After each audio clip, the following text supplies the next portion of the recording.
Hi friends, hope you are doing well. I'm Dr. Ganguly. Welcome to my channel. So today I'm going to discuss a topic which is very important for people who are visiting the US. And nowadays there are a lot of people who are coming to the US on various visas. So this could be the B1, B2 visa for visiting people and tourists.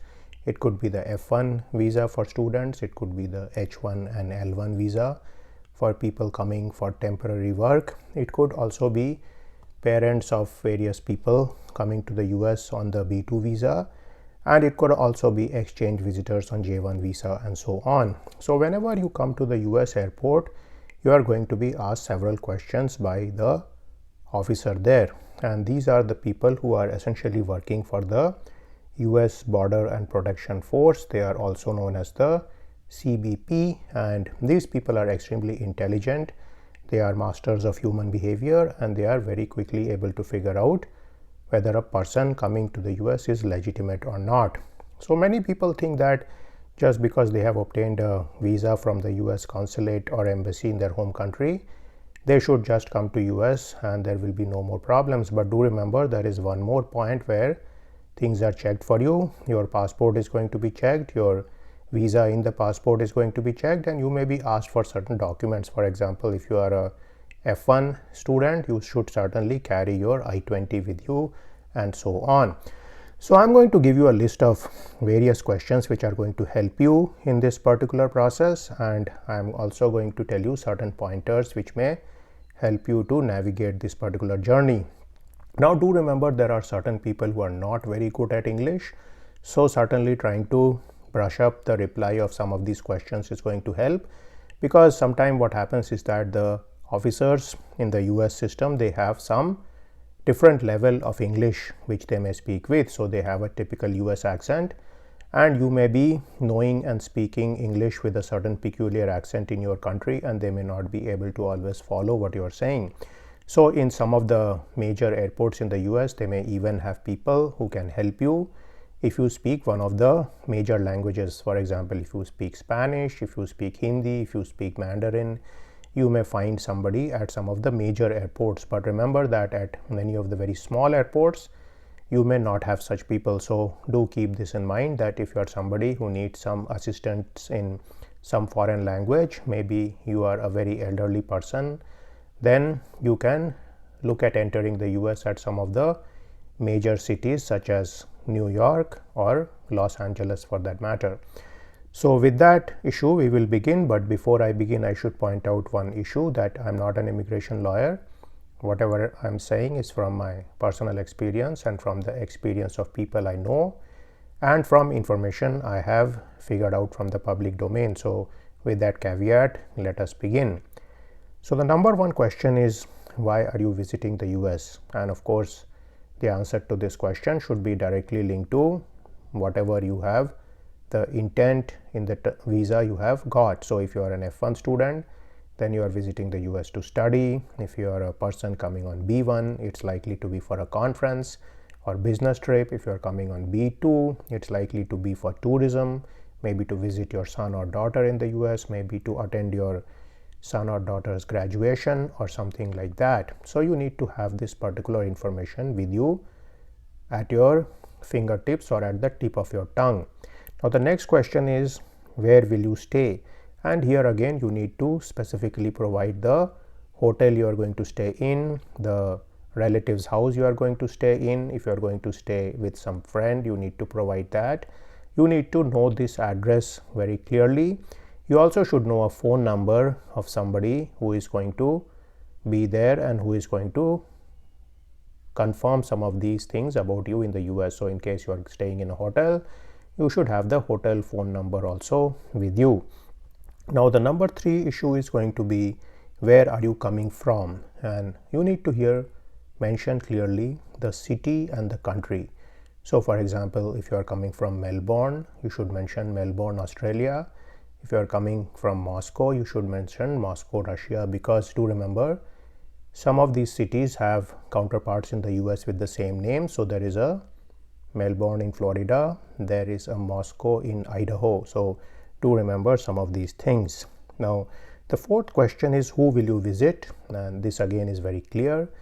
You will be visiting your friends, you may be visiting your son or daughter, you may be visiting your parents, you may be visiting some conference, and so on. If you are coming for tourism, you will of course say that you will stay in a hotel or in a variety of hotels and you will visit these important destinations. For example, you may be going to Niagara Falls, you may be going to Yellowstone National Park, you may be going to Chicago, you may be going to New York, you may be going to San Francisco.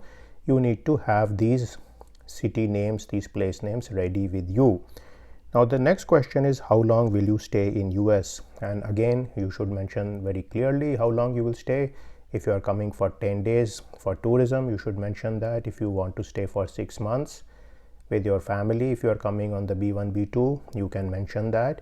If you are coming for a conference for 5 days, you should mention that also, because what can happen is that they may ask you for the return ticket in case you are coming on any of these short-term situations. And this is something very important to keep in mind, that you should always try to book a return ticket when you are coming for a short duration visit. Now do remember that whatever you have filled up in your DS-160 form when you applied for the visa should match with all these answers, because this is one easy way for them to check out whether you are actually the person who filled the DS-160 form and applied for the visa, and so on.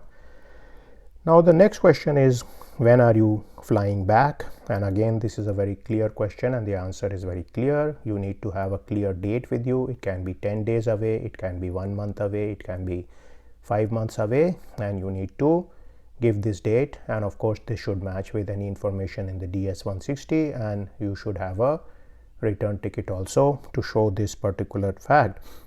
Now in some cases what may happen is that if the officer doesn't feel that your answers are very good, they may take you for further questioning in a separate room and they may ask you more questions. So in that case, what will happen, that all this information will be very useful. They may need to verify which hotel are you staying in, they may need to check out your particular booking, and they may need to see whether you actually have a confirmed return ticket and so on. So try to make sure that these are all very legit and you have done all this paperwork before you have come to US. Or what happens is that they may send you back in a flight back to your home country. Now the next question is,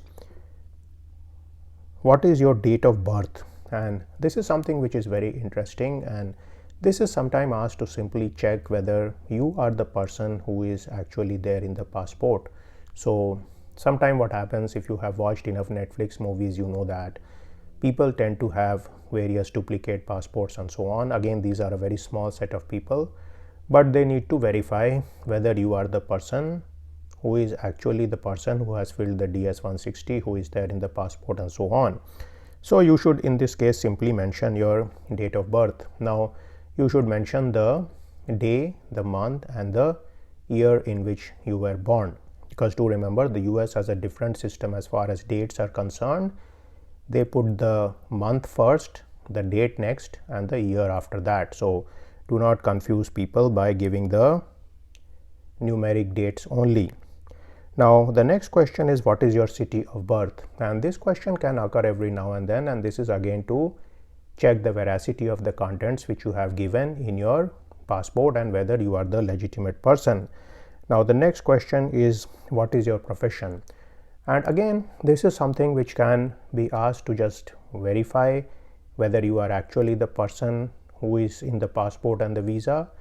And they also may want to know some more details about your particular occupation. So this certainly helps the officer to figure out whether you are a legitimate candidate or not. So whatever be your profession, if you are a student, you should mention that. If you are a research scientist, you should mention that. If you are a professor, you should mention that. And if you are maybe a retired person who is coming to visit his son and daughter, you can mention that. If you are a woman who is coming to visit her children, you can say that you are a housewife in case that is true. Or maybe you are a school teacher or a bank manager. So you get the point, you should have some kind of profession. Now you may also be a businessman, you may be a consultant in some area, you can mention that also. So that's the answer to this particular question. Now the next question is, did you pack your bags? And this again is something which is very important, because as you know, nowadays there are a lot of threats to national security in every country, and so they want to make sure that whatever you are bringing in your bags are legitimate items. So you should of course say yes if you packed your bag. If no, you should say that also. So you should be truthful about these issues. So in case you say no, they may actually look at your bags very carefully before they let you get out of the airport. But do remember that many materials are not supposed to be brought to US.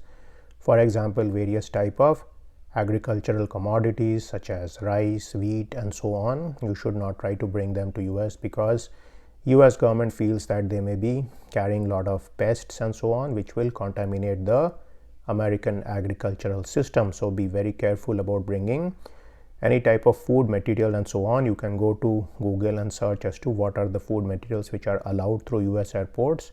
And again, I would say be very careful about that. You can generally buy all your food when you come to the US. So you don't need to pack up a lot of rice and wheat and bring it to US. You will get that in any store here.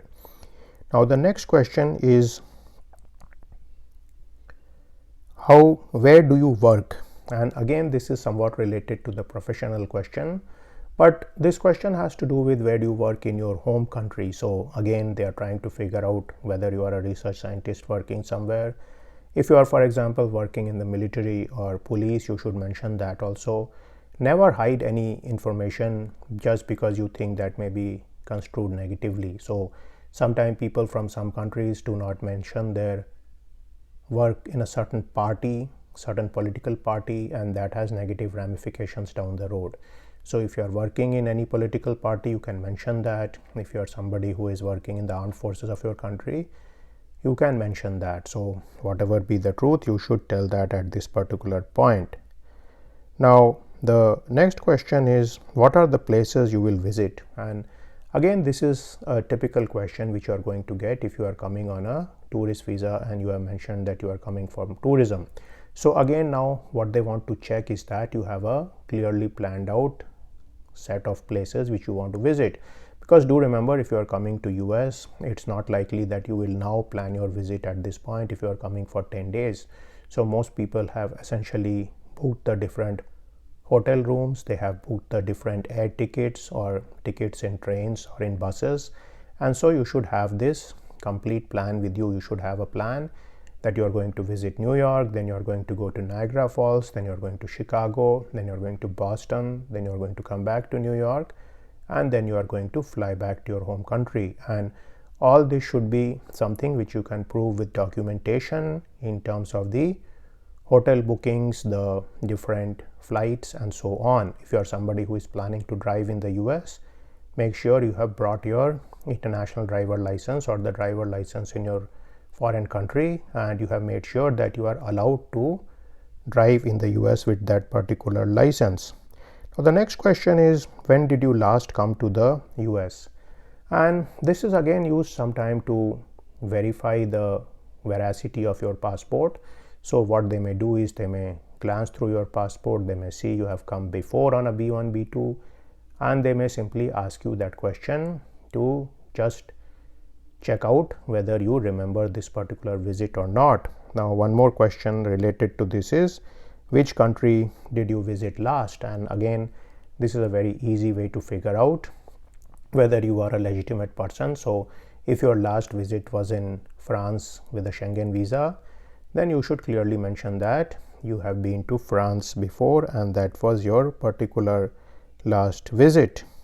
Now the final question you may be asked sometime is, how much money do you have with yourself? And again, you need to mention clearly if you are carrying any currency with you. Remember, there are certain limits in terms of US currency or any currency you can bring with yourself. So again, check out Google for some of the information about this particular issue. Sometimes they may even ask you, are there any food commodities which you are bringing with yourself? And again, be very truthful about anything. If you are bringing tea, you should mention it. If you are bringing some pickles or if you are bringing some jam, you should mention that.